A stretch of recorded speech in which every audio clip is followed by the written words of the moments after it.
നമസ്കാരം. പ്രധാന വാർത്തകൾ.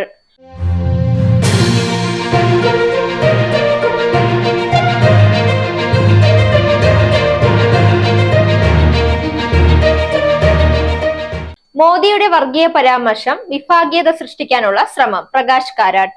2 കോടി രൂപയുമായി കാറിൽ പരിശോധനയിൽ ബി.ജെ.പി. ഓഫീസ് സെക്രട്ടറി പിടിയിലായി.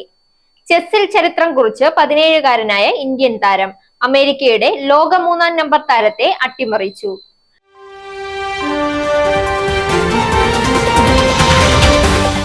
വാർത്തകൾ വിശദമായി. മോദിയുടെ രാജസ്ഥാനിലെ വിവാദ പരാമർശം വിഭാഗീയത ഉണ്ടാക്കാനുള്ള ശ്രമമെന്ന് CPIM പോളിറ്റ് ബ്യൂറോ അംഗം പ്രകാശ് കാരാട്ട്. അടിസ്ഥാനരഹിതമായ പ്രസ്താവനയാണ് മോദി നടത്തിയത്. പ്രതിപക്ഷ പാർട്ടികൾ ഇതിനെതിരെ ശക്തമായ എതിർപ്പ് അറിയിച്ചിട്ടുണ്ട്. CPIM രാജസ്ഥാൻ പോലീസിൽ പരാതി നൽകുമെന്നും പ്രകാശ് കാരാട്ട് പറഞ്ഞു. ആദ്യഘട്ട പോളിംഗിന് ശേഷം നിരാശരായതിനാലാണ് വിഭാഗീയത പ്രസ്താവനകൾ നടത്തുന്നതെന്നും പ്രകാശ് കാരാട്ടിന്റെ പ്രസ്താവന.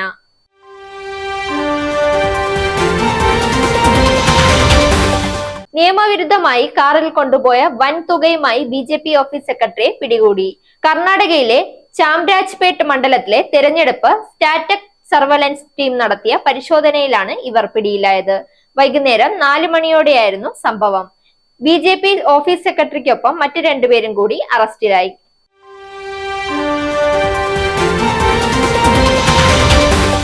ഇനി കായിക വാർത്ത.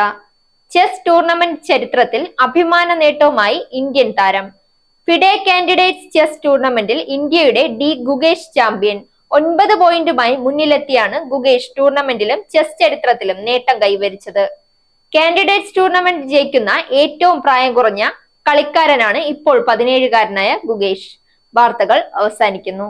നേരിന്റെ വാർത്തകൾ നിങ്ങളുടെ വിരൽത്തുമ്പിലെത്താനായി സാക് ന്യൂസ് ചാനൽ സബ്സ്ക്രൈബ് ചെയ്തും ഷെയർ ചെയ്തും ഒരു ശരിയായ മാധ്യമ നിലപാടിനൊപ്പം നിൽക്കാൻ ഞങ്ങൾ നിങ്ങളെ ക്ഷണിക്കുന്നു.